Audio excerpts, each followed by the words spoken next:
Bem-vindo ao Mente Empreendedora, com William Câmara e Gustavo Oliveira. Mente Empreendedora, a mente do líder do futuro.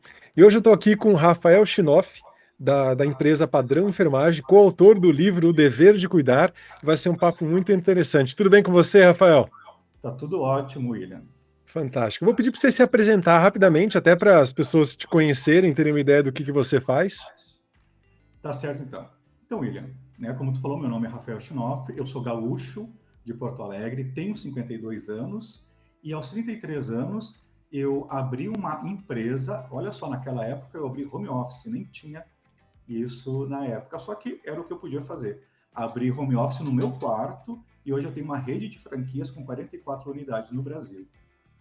E você estava comentando comigo que é a única rede de franquias do teu ramo, certo? Sim, é assim, ó, eu exploro uma atividade que ela é chamada de intermediação da mão de obra, que é diferente da terceirização. E no Brasil, ao menos no sistema de franquia, eu sou a única marca que tem esse know-how e que explora esse know-how, e nós somos chancelados pelo Ministério Público do Trabalho, então nós temos autoridade no que nós fazemos. Que legal, Rafael. Eu vou querer saber um bocado mais aí sobre o business, mas antes da gente falar sobre negócios, eu gosto muito de explorar a mente do empreendedor, de entender o que tem por trás aí, quem que é o Rafael, qual que é a tua história, por que você chegou até aí, tá? Então, se puder fazer um breve resumo, o que trouxe você para esse negócio de franquias, o que fez você escrever o livro, né, O Dever de Cuidar? Então, só para a gente entender o seu background, para a gente poder ir um pouquinho mais fundo aí. Tá certo, então. Então, William, assim, ó, eu abri a Padrão Enfermagem, foi inspirado na minha mãe, no trabalho dela. A minha mãe, ela é auxiliar de enfermagem, e desde que eu me conheço por gente, ela sempre teve essa atividade com a enfermagem. Inclusive, ela só fez o curso de enfermagem para cuidar de mim, que na época, quando eu tinha 6 meses, eu tive uma bronquiolite, fui internado, quase fui a óbito, e foi ali que ela viu a importância da enfermagem. Então, ela resolveu fazer o curso, na época era atendente de enfermagem, para poder cuidar de mim. Então, ela seguiu carreira. Então, eu sempre vi a minha mãe na enfermagem. E aí, depois que ela aposentou, ela começou a prestar serviços de forma particular e autônoma, só que era informal. E na época, eu não tinha esse chamado para ter esse tipo de atividade também, que seria ou de enfermeiro, ou de medicina. E o meu pai, ele sempre foi da área bancária, ele gostava dessa parte financeira, e eu me identifiquei muito com meu pai. Então, eu fiz a faculdade de administração de empresas por conta disso, né? Só que, depois que eu concluí a faculdade, eu queria ser um administrador de alguma empresa. Eu nunca pensei em ser empresário, porque na minha família eu nunca tive esse incentivo ou histórico de empresários. Mas parece que a empresa me escolheu. Quando eu concluí a faculdade, eu fui para o mercado buscar, para mim, uma oportunidade na administração, nenhuma porta se abriu. E aí foi a oportunidade que eu tive de abrir a minha própria porta. Aí vieram aqueles insights. Por que tu não empreende nisso que a tua mãe faz? Porque não existe uma empresa especializada. E aí eu fui começando a perceber a dor do mercado, o dilema que as famílias tinham em relação ao serviço informal. Então eu criei uma formalização da prestação de serviço de cuidados.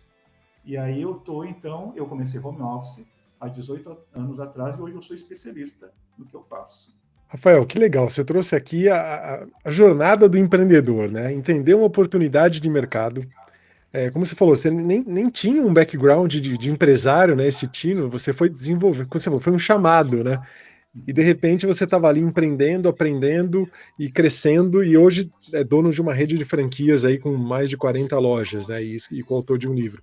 Então, assim, o empreendedor, eu gosto muito do empreendedor, porque ele tem que aprender enquanto o negócio está andando ali. Ele faz uma escolha, ele tem uma ideia brilhante, ele entende uma oportunidade de mercado e ele tem a coragem de realmente colocar aquilo no mercado com uma força grande, né? Então, parabéns aí pela trajetória empreendedora, Rafael. Rafael, nessa sua trajetória de 18 anos de negócios, não é pouco tempo, você já está há bastante tempo aí, eu queria entender um pouquinho quais são as características como empreendedor que você sentiu que fizeram diferença para o sucesso da Padrão Enfermagem. As características que hoje eu reconheço que o empreendedor deve ter é enxergar todas as barreiras que o empreendedor passa, não tem como fugir disso, né? Quando eu fiz a faculdade, todo mundo falava assim, olha, empreender no Brasil não é fácil, ou ser empreendedor não é fácil, tu vai ter muitas barreiras no meio do caminho. Só que eu achei que as barreiras não fossem ser tão pesadas. Só que para mim eram mais do que barreiras, sabe? Eu até brinco assim, com a rede de franquias, parece que eu passei pelo vale das sombras da morte, tão pesado que foi. Mas eu identifico as barreiras hoje como se fossem, elas estavam me mostrando onde é que eu estava frágil e onde é que eu tinha que corrigir. Elas servem para isso, as barreiras, elas são importantes, porque a partir do momento que tu entende aonde tu está frágil e corrige, ela deixou de ser uma barreira porque tu superou. Então, é a importância das barreiras e a gente se fortalece muito, né? Então, eu acho que é isso, o empreendedor, ele não pode parar em uma barreira, ele tem que identificar, tem que superar, e vai ser assim o tempo todo. Até hoje, eu tenho barreiras, inclusive, para montar rede de franquias.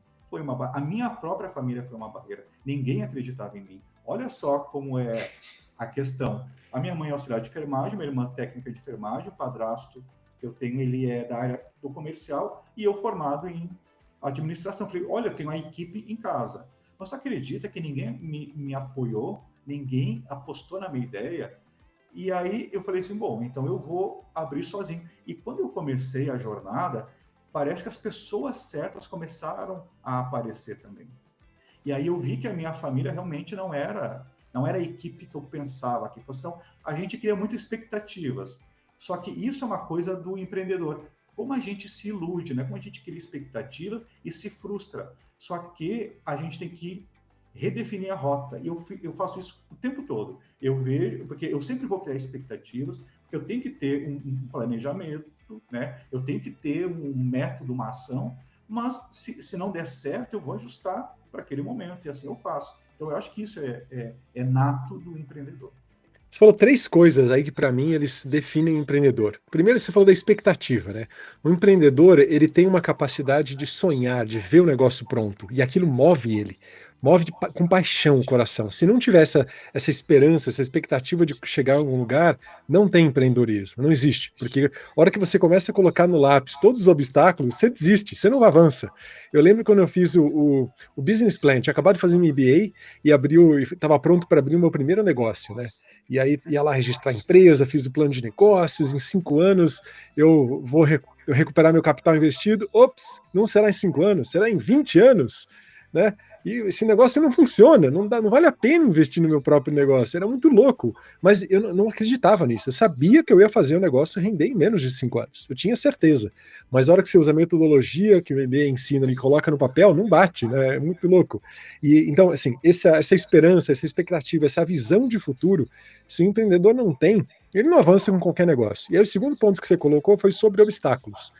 A vida ela é cheia de obstáculos. Os obstáculos fazem parte da vida e a vida é a arte de superá-los. Essa é a frase de um professor, amigo meu, professor De Rose, que eu adoro. É um cara que tem uma visão de futuro e de vida de uma forma assim muito expandida. Ele ensina empreendedorismo o tempo inteiro. Assim, naturalmente ele coloca esse empreendedorismo para fora. E essa frase é de quem realmente enfrentou muitos obstáculos. A vida não foi fácil, né? Que a vida realmente teve muitos obstáculos. Eu acho que o empreendedor ele se fortalece com os obstáculos. Ele acredita tanto na visão de negócio dele que quando ele percebe um obstáculo, ele fala: vem porque eu quero melhorar. Eu quero me aperfeiçoar, né? Eu quero seguir adiante. Inclusive, até sobre esses obstáculos que você comentou, Rafael, eu estava vendo um vídeo de uma bilionária, uma mulher, que ela tem um método para ensinar outras mães a tornar os filhos prósperos, a criar os filhos como pessoa com mentes prósperas. E uma coisa que ela faz, que acho que tem a ver com os obstáculos que você acabou de colocar, toda vez que o filho quer comprar alguma coisa, ela pede para o filho fazer um pitch. Me apresenta o que você quer e por que eu devo comprar isso para você. Para ensinar ele a vender a sua ideia, vender a vontade de vender a capacidade de ser investido, né? E a segunda coisa que é quando ele ele começa a fazer alguma coisa, ela sempre critica aquilo que ele tem que melhorar, para ensiná-lo a aprender, que a gente tem que aprender com os nossos erros, tem que receber feedback o tempo inteiro, que eu acho que isso faz toda a diferença. Então, como você trouxe esse lance aí da jornada empreendedora, eu gostei de ilustrar aí com esses exemplos, porque acho que tem a ver com a nossa jornada empreendedora. O empreendedor, ele realmente tem que vencer obstáculos continuamente, né? Não é fácil, né? E uma coisa que a gente tem que aprender também é ouvir muito não e não desistir. E a gente ouve muito não, né? Então, o não é certo. Então, é exatamente isso que essa mãe faz, né? Que é de treinar até para ouvir o não se frustrar com o não. Tu ouviu um não aqui, mas tu vai ouvir um sim. Tu vai identificar por que tu ouviu aquele não. É isso, é essa questão do feedback, né? Ela faz muito bem. E olha só, eu não tive isso. Eu vim de uma família CLT, nunca tive, né, incentivo para ser empreendedor, que, no entanto, a família em si não acreditava, exatamente porque ela não me via como empreendedor, nem ela se via enquanto empreendedora. E olha só, e depois de um ano eu fazendo esse meu trabalho home office, só depois de um ano que eles foram perceber que funcionava a empresa, eles falaram, olha, não é que funciona. Eu falei, olha, tô há um ano aqui para te ver que eles não enxergavam mesmo, né? Só que aí hoje eu toco a empresa com pessoas especializadas. Aí eu entendi que assim, e é uma coisa que o empreendedor tem, de criar expectativas com a família. Hoje eu tenho uma rede de franquias, e quando entra um franqueado novo, eu faço totalmente assim. Eu falo esse discurso para o franqueado, até porque eu já tenho essa experiência e ele vai passar por isso. Eu falei assim, olha, tu pode ser que tu crie expectativas com a família. Com quem que tu vai abrir a tua franquia? Vai ser com a tua esposa, com teu marido, a família vai estar envolvida, teus filhos. Então, assim, não cria tanta expectativa. E sabe, e aí o meu próprio exemplo serve para moldar novos gestores. Isso, para mim, é fantástico, sabe? Porque eu criei o meu know-how e hoje eu tenho 18 anos de mercado. Então, hoje, quem compra uma franquia já compra com esse 18 anos de experiência. Ninguém, né? Se a pessoa ela fosse investir do zero, ia levar esse tempo todo para chegar ao nível que eu estou. Você consegue replicar esse sucesso para o novo franqueado, né? Isso é fantástico. Acho que essa mágica que a franquia oferece é coisa de louco. E você trouxe um ponto muito curioso, assim, sobre a família nos negócios. E uma empresa, quando ela é familiar, existe aquela expectativa do dono, né, do fundador, não, venha cá, vou colocar toda a minha família aqui para trabalhar, porque eu gosto da minha família, eu quero trabalhar em família, mas é muito diferente uma gestão familiar e uma gestão profissionalizada. Muito diferente, muito diferente. Hoje, nós trabalhamos com empresas, nós, a Upskill Platform, a gente entrega mentorias através de uma plataforma com questionários, assessments, para saber se aquele líder está evoluindo ou não. Então, a gente mentora líderes dentro de uma empresa. E é muito comum a gente ajudar empresas familiares que estão passando pela sucessão, ou seja, o dono está deixando de ser o dono e o filho será o dono. E nem sempre ele está preparado para ser o dono. Realmente é um grande obstáculo. E às vezes numa gestão profissional a coisa até flui mais, a pessoa tem mais afinco, né? A gente tem exemplo de outras empresas familiares onde o familiar não está na empresa, contrataram um outro gestor, e às vezes ele tem até mais garra para seguir o negócio adiante, né? Então, uma gestão familiar, ela pode ser positiva, claro, tem muitos casos legais, mas não precisa ser. Então, acho que esse ponto que você trouxe foi fantástico. Não crie expectativa de que a tua família vai te ajudar no seu negócio. Vai ser um grande furo na água aí, né?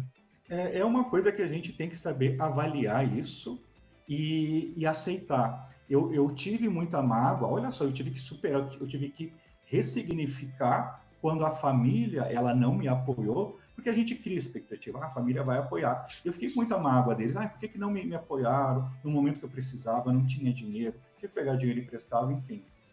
Mas hoje eu consigo ver que eles realmente não seriam os ideais, porque existem pessoas que é só para o operacional, existem pessoas que são para gestão e estratégia.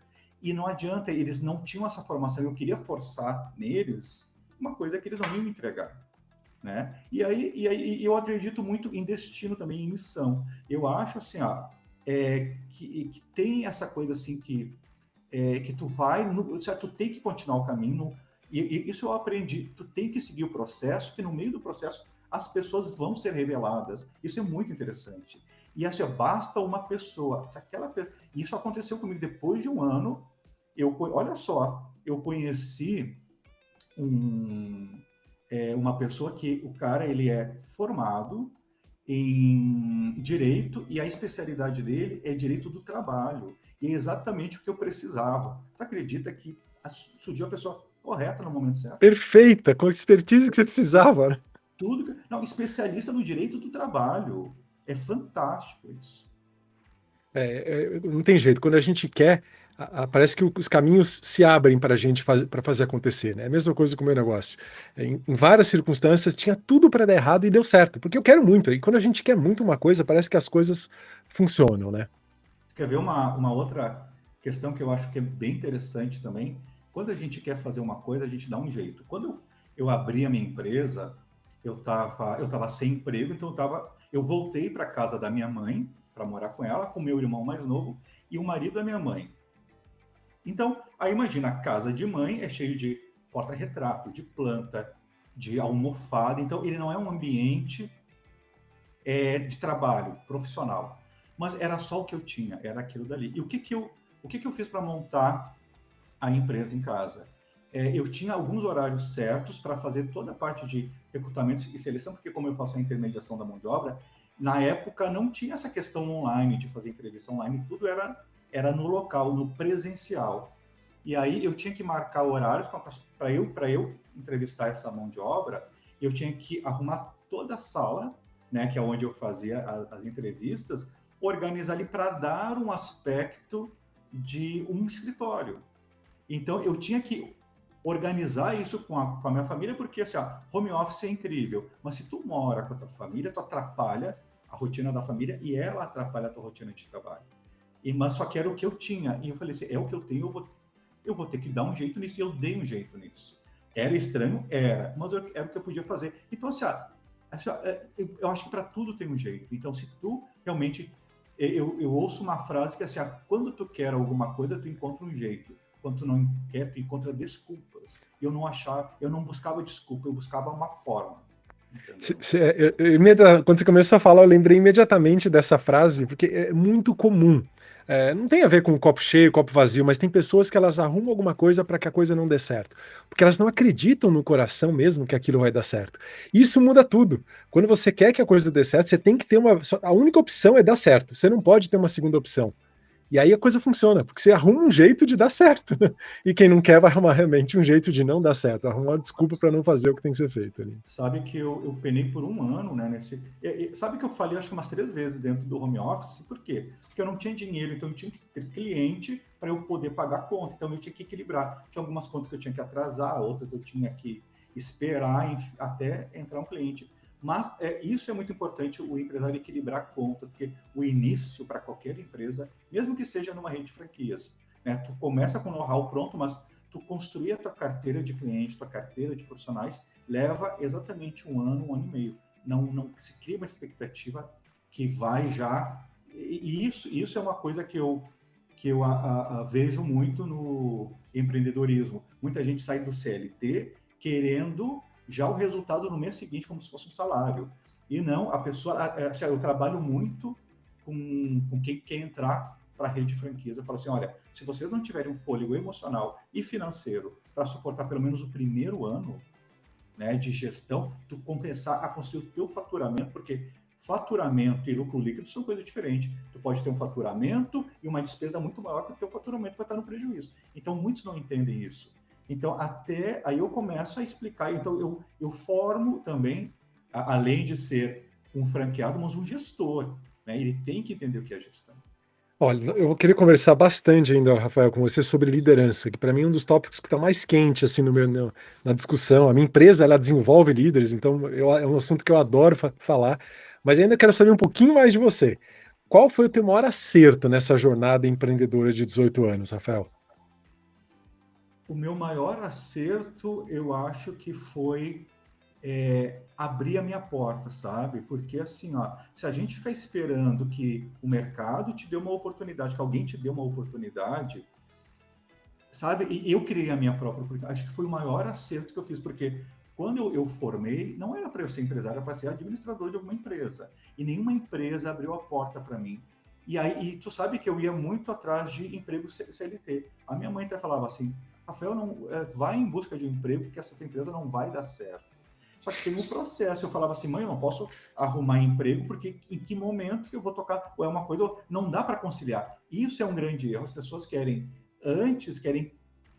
conciliar. Não, eu vou manter o meu emprego até que a empresa dê certo. Não vai dar certo.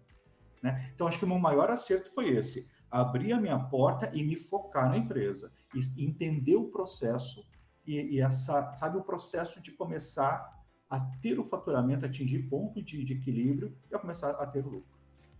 Você matou a charada. Se você não investe tudo ali, ou seja, não reserva um caixa para que você vença em 1, 2 anos de empresa até a coisa estabilizar, a chance de fracasso é muito alta. Você precisa estar preparado para isso. Tem uma frase, na verdade é uma frase antiga, mas quem reproduz também é um grande amigo, que ele diz: queime os navios. Você tem que queimar toda a possibilidade de você não dar certo ali.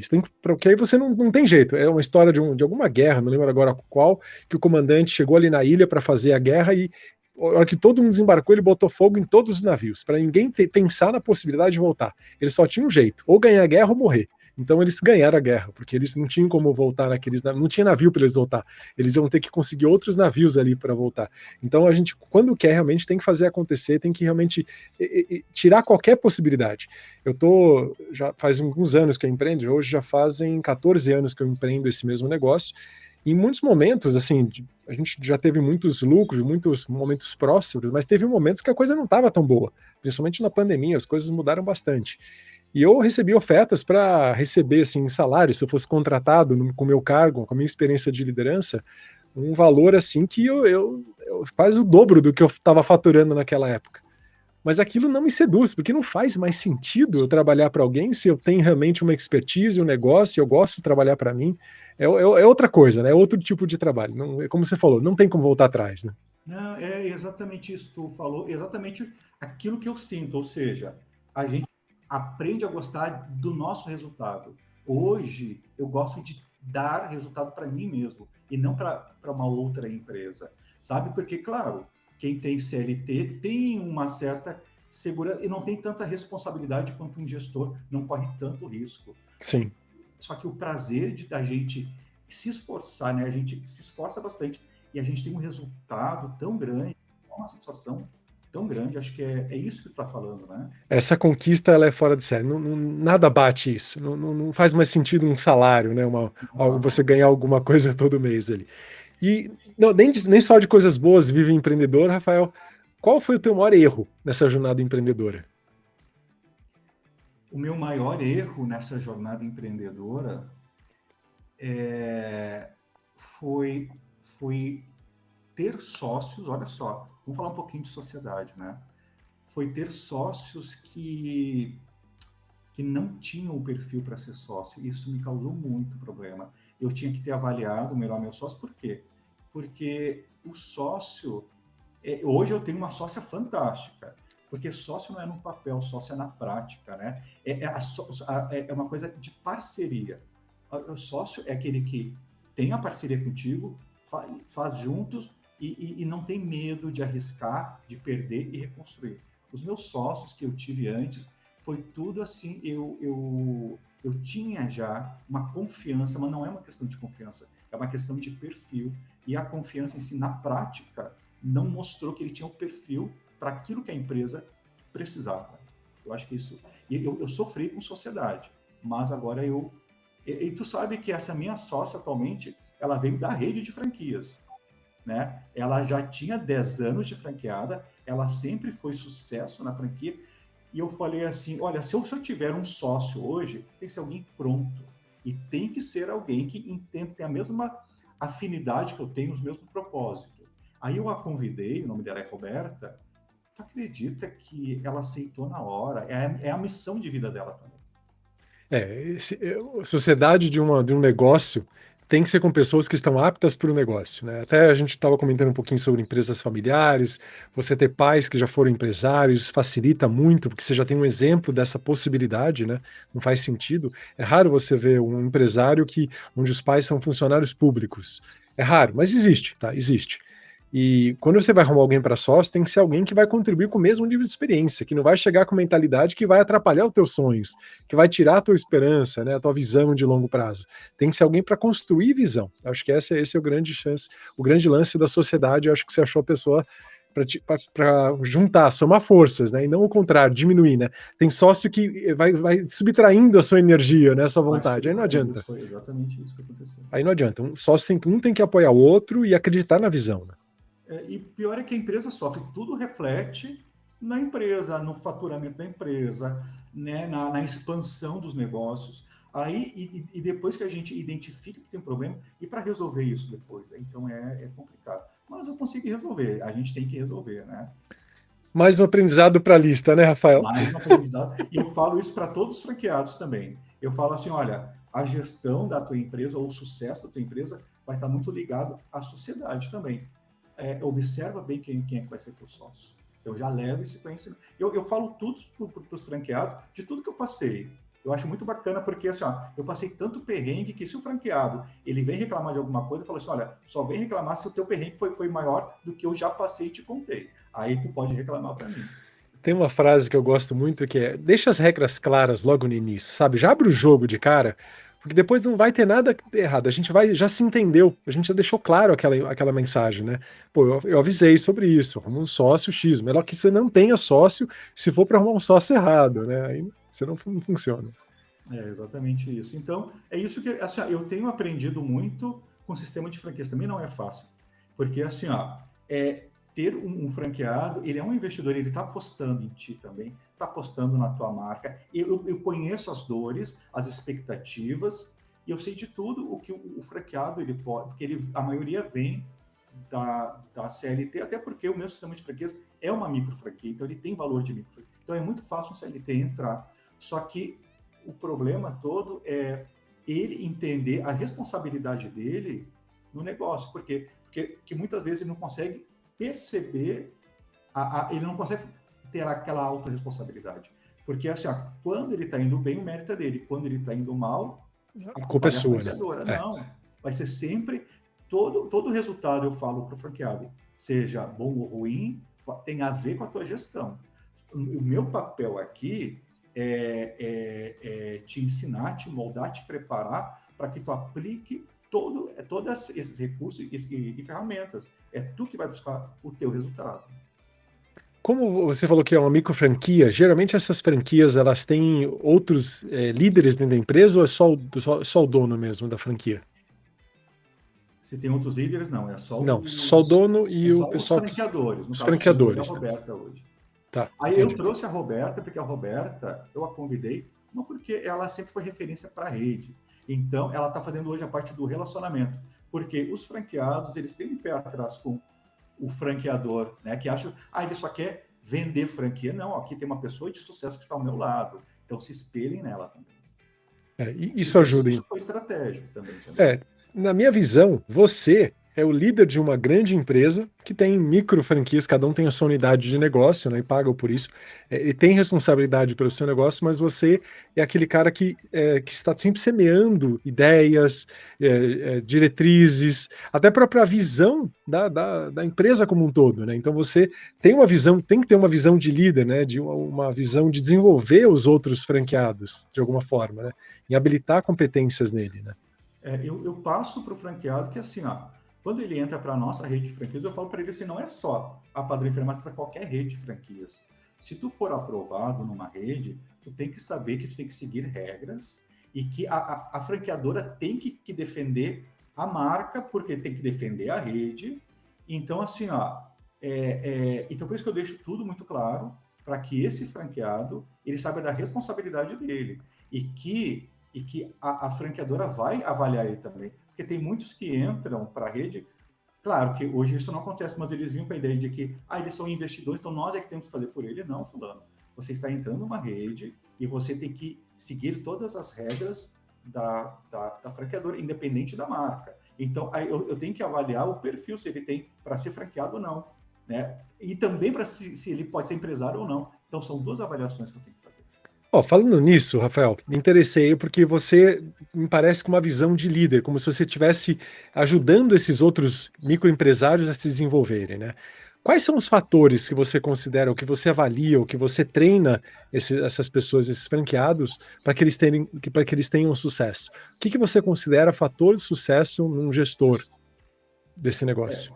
O fator de sucesso no gestor que eu percebo é que a primeira coisa que ele tem que fazer é o que eu faço, é dominar a sua empresa. Ele não pode, de início, repassar para alguém administrar. Se ele vai repassar para alguém administrar, ele não vai entender nada do negócio, a empresa dele, as chances de ter um problema são grandes. Então, eu avalio se ele vai estar 100% focado na empresa, se ele vai aprender na prática, porque a teoria é uma coisa. Agora, pega essa teoria e põe na prática. Ele tem que estar disponível para aprender, para treinar, porque quando tu tem a teoria, até que tu absorva aquilo na prática, tu tem que treinar, sei lá, no mínimo 20 vezes. Tipo assim, fazer a venda de um serviço, tu que não conhece nada, aí a partir do momento que tu começa a vender o serviço de intermediação, até que tu esteja seguro naquilo, porque o cliente ele não compra a empresa, ele compra a pessoa que está vendendo. Por Sim. isso eu falo, né? Então, assim, vamos treinar bastante, vamos nos preparar. Então, é a disponibilidade dele para o negócio. A responsabilidade dele tem que ser maior do que ele tinha com o empregador dele. Sim. E a dedicação também. Você me lembrou de uma habilidade aí que acho que faz diferença para qualquer pessoa ter sucesso, independentemente do cargo, da situação. Ela ser coachable, ela se permitir ser treinada.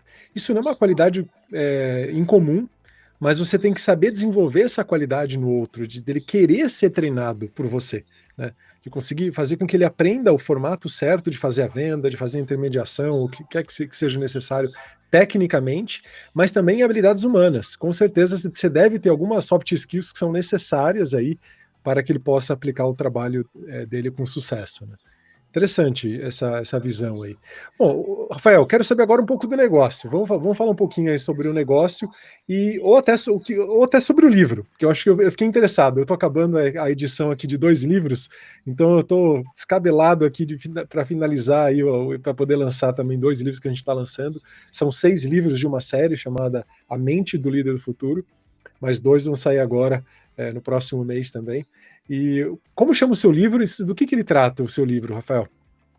Bom, o meu livro, assim, eu estou fazendo com a editora Gente, tá? E ele trata da dor que as famílias têm. Ele se chama O Dever de Cuidar. Porque, assim, eu lido todo dia com dores de famílias. Porque quando tu tem um ente querido que necessita de cuidar, vamos dizer assim, um idoso. A maioria dos nossos clientes são famílias que têm um idoso que já está tendo sinais de dependência. Ou ele começa a ficar com a memória mais fraca, ele não pode mais ficar sozinho, ele precisa, né, de um suporte, de um auxílio. E o que acontece? As famílias, por serem leigas, tanto na parte de recursos humanos quanto na parte jurídica, elas partem muito para a informalidade. Então, assim, hoje, uma família, antes de buscar padrão de enfermagem, a primeira coisa que ela vai fazer é pedir indicação de alguém que possa cuidar lá da mãe ou do pai, ou vai colocar a empregada doméstica a cuidar. Por quê? Porque ela está buscando a confiança, mas antes disso, a primeira coisa que ela tem que buscar é a qualificação. Por quê? Porque uma empregada doméstica não tem qualificação para cuidar de uma vida, e a gente fala de cuidado humanizado. Porque, assim, o cuidar de um idoso não é mais uma peça da casa. A empregada doméstica não vai cuidar da cozinha, do quarto e do pai. Não tem. Ela não tem esse preparo.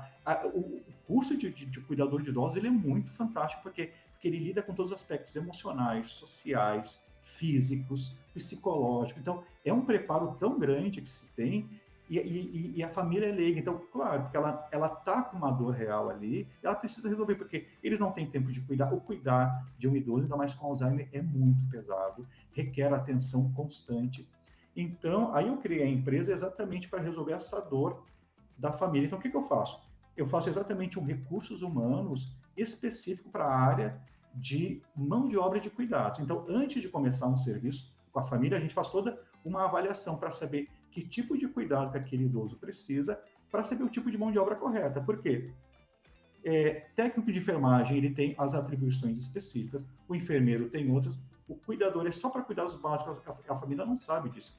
Então precisa de uma empresa fazendo recursos humanos, dando suporte 24 horas, porque lidar com recursos humanos tem imprevistos. As pessoas podem ter um problema lá do particular e não ir no plantão, e o cliente não pode ficar sem atendimento. Aí nós temos que realocar um profissional para substituir. Então, nós constantemente estamos fazendo captação de mão de obra, cadastrando, formalizando, a gente junta toda a documentação. Então, o cliente tem que estar seguro de que quando ele for receber o agência, nós somos uma agência, quando ele for receber o agenciado, ele passou por 10 etapas de avaliação. Então, o cliente vai ter a qualidade no atendimento, exatamente com o perfil certo para aquele atendimento. Se por acaso o cliente, caso ele tenha uma piora, se troca o nível de profissional, tira o cuidador, coloca o técnico, ou coloca o enfermeiro. Então, isso a gente faz, isso é só uma empresa especializada que pode fazer. E uma outra questão, eu trabalho com a intermediação da mão de obra. O que é intermediação?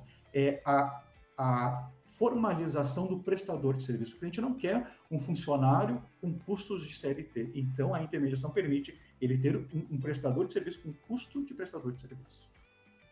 E até uma curiosidade, assim, a gente entrou um pouquinho no negócio. Como que funciona essa intermediação? Você contrata esse funcionário ou ele presta serviço para você também? Assim, ó, nós, por sermos uma agência de mão de obra, profissionais, então a gente tem que fazer todo o processo de recrutamento, seleção e formalização em contrato com os profissionais. Então, nós somos os agenciadores e eles são os agenciados. Hoje no mercado, William, existem 3 tipos de empresa que o cliente pode encontrar para ter a mão de obra, ou através de home care, ou através de intermediação da mão de obra, ou através de terceirização. Qual que é a diferença? É que o home care é uma empresa que ela é feita para internação em domicílio. Então, ela é um hospital que vai para a residência.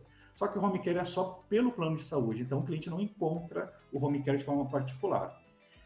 Empresas de terceirização, todas elas são pela CLT. A operação dela é CLT. Então, se o cliente for contratar uma empresa de terceirização ou uma empresa de cuidadores de idosos, que ela também com toda a operação é pela CLT, o custo que esse cliente vai ter vai ser de folha de pagamento e mais o custo da empresa.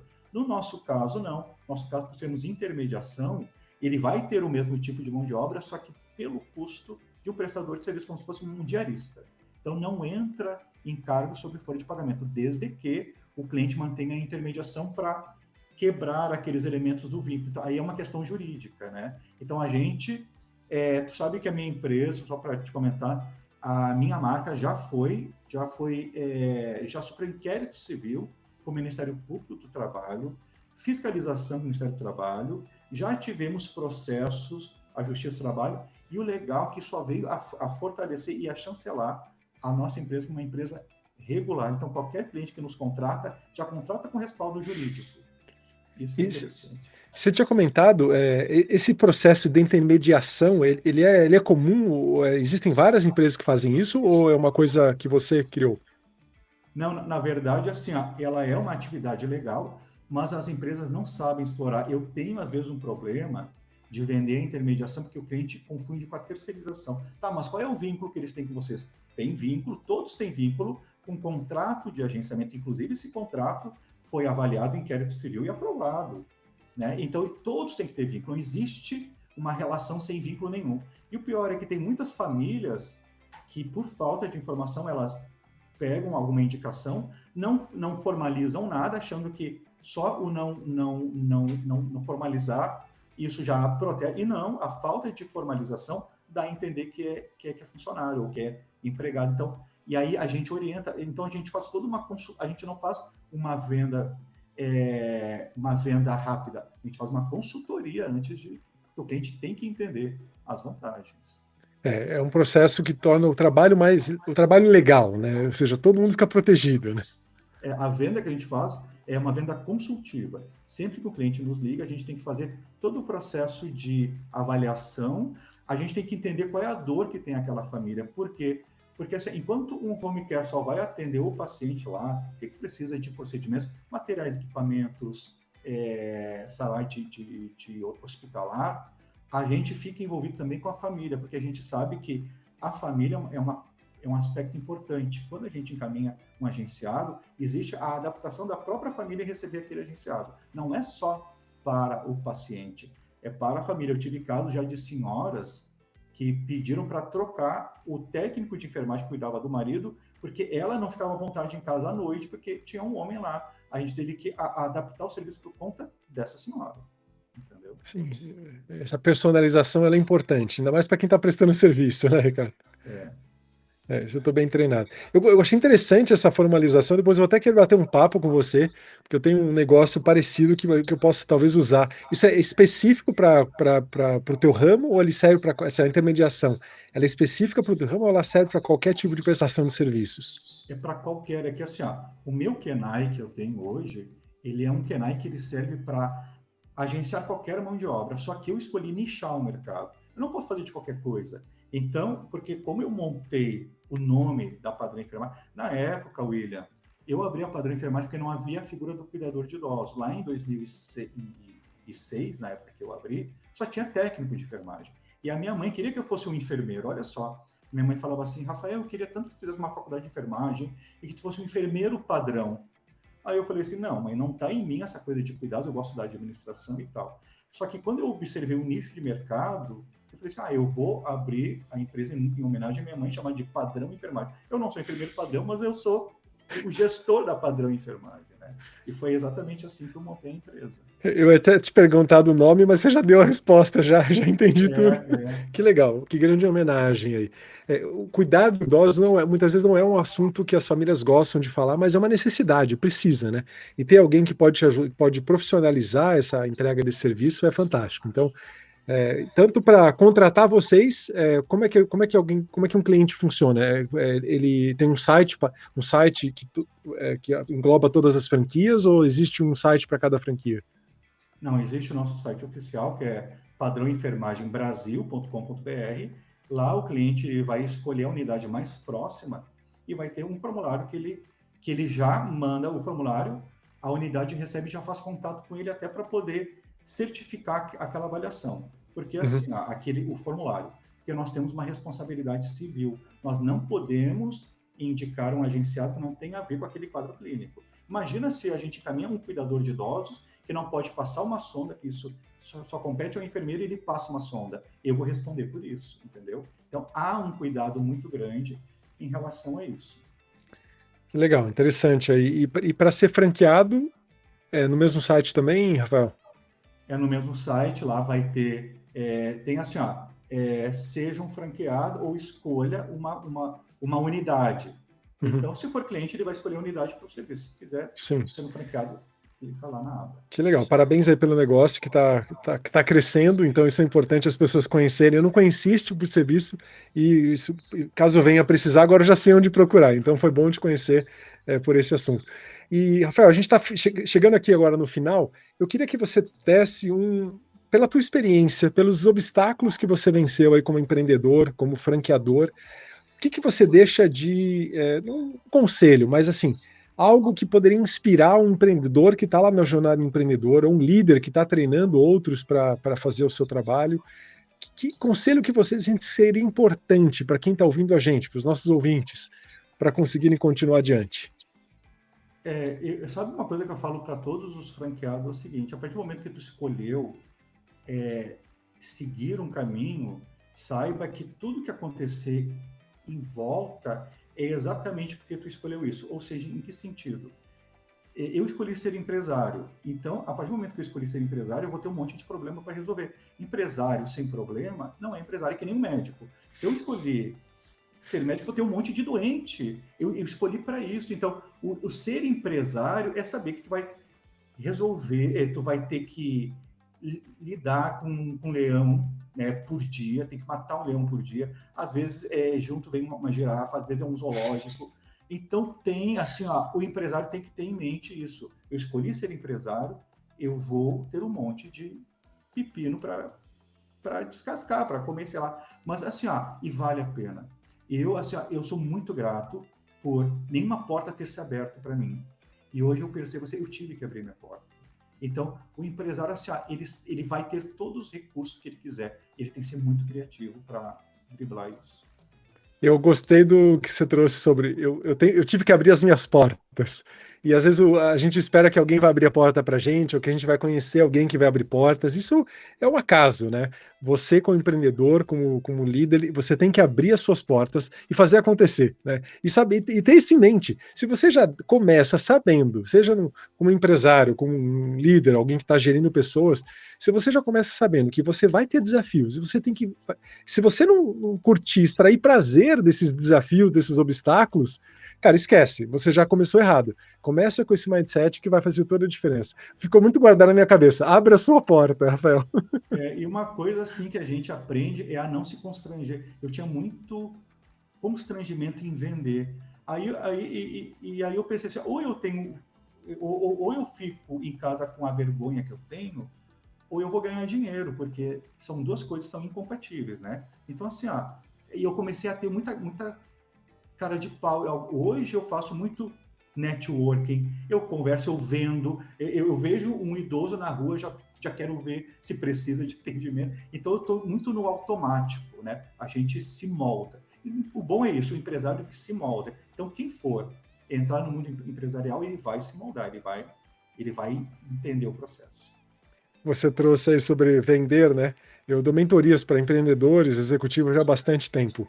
E não tem jeito, tem hora que você tem que se vender, né? Tal como eu estava comentando dessa empresária que tem uma metodologia para treinar filhos, né? Para que eles possam aprender a vender as ideias logo de cara, né?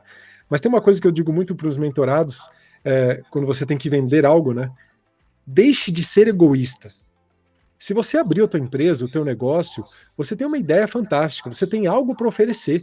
E você não vender, você está sendo egoísta, que você não quer que os outros comprem o que você tem para vender. Então, assim, para de ser egoísta e vai vender a tua ideia, vai mostrar o quão é fantástico o que você tem para oferecer, que isso faz toda a diferença. Você sai daquela polaridade, eu vou ter que vender, convencer aquela pessoa a comprar o que eu quero. Não, mostra o que você tem de bom. A pessoa vai comprar naturalmente, você não precisa fazer força alguma, né? Você muda completamente a perspectiva, né? Eu acho uma boa sacada. Sim. E William, só para finalizar, é importante que a gente faça muito, uma coisa que é fundamental, é networking. Tá? A gente tem que fazer muito networking. E a gente tem que investir, eu estou investindo no livro com a editora Gente, tu acredito que já me abriu uma porta para mais um livro? Eu vou participar de uma obra junto com o Geraldo Rufino, Que legal! ele vai mentorar essa obra, então agora são 28 empresários que junto com ele nós vamos levar essa nossa experiência de começar uma empresa e termos essa história, entendeu?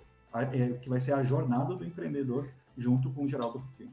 A gente estava falando agora há pouco, né, sobre você abrir suas próprias portas, né? Acho que isso é fantástico, porque você tem que aprender a vencer os desafios, mas o networking ele faz toda a diferença. Eu acho que o meu negócio ele só teve um retorno antes do que o meu business plan projetou, porque eu fiz bom networking. Eu consegui me conectar com pessoas que me dão, aquilo me traz negócios até hoje.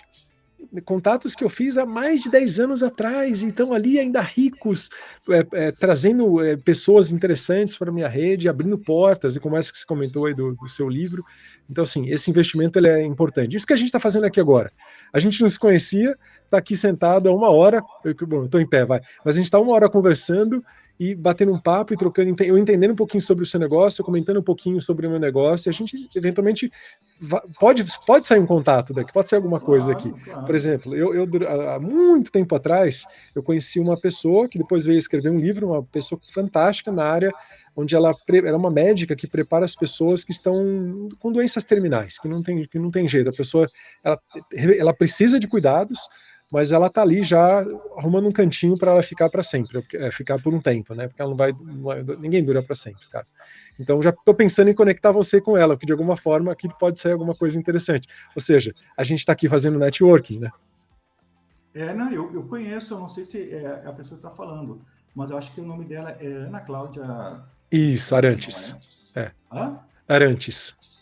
Arantes. Eu acho ela fantástica, os cuidados que ela fala paliativos são tão importantes, e ela é autoridade no que ela faz. Ela é fantástica, e é bem isso, assim, sabe? Eu ouço muitos vídeos dela, ela é assim, é uma sábia no que ela faz. Eu gostei muito de ter contato com ela há muitos anos atrás, foi uma grande troca, foi muito aprendizado. Acabei trazendo algumas coisas para ela, mas eu aprendi muita coisa com ela nessa jornada. Eu vou até mandar uma mensagem para ela que vai ser divertido. Rafael, muito bom conversar com você. Eu vou deixar aqui aberto para quem está ouvindo a gente, se tiver alguma pergunta, alguma dúvida para mim ou para você, deixar aqui nos comentários que a gente vai ter o maior prazer em responder. Rafael, obrigado novamente por aceitar o meu convite, aí, pela presença. Espero que a gente continue conversando logo mais. Nossa, achei assim, fantástico, William. Tu tá falando de um tema que eu sou apaixonado por falar, de empreendedorismo, e eu não sei se tu percebe a paixão que eu tenho. Dá para ver. E pelo meu negócio. Eu acho que nós temos que ser apaixonados pelo que a gente faz. Eu captei muito isso, eu tô aqui arrepiado, porque você realmente trouxe essa paixão e de uma forma, não precisa ser hiper eloquente, dá para ver que você gosta do que você faz, né? Você tem aquela paixão, isso é importante. O empreendedor que não tem isso, ele não prospera. Não. Ele vai ter muita sorte se ele prosperar sem ter essa paixão aí por trás. Parabéns por cultivar esse entusiasmo tão forte aí. Muito obrigado, William, viu? Rafael, obrigadão e até a próxima. Até a próxima. Tchau, tchau. Se você gostou do que falamos nesse episódio e quer ficar por dentro de mais conteúdo e atualizações, ou ainda mandar sugestões de temas do que você quer ouvir por aqui, siga o Instagram, @a mente do líder futuro. Até o próximo episódio.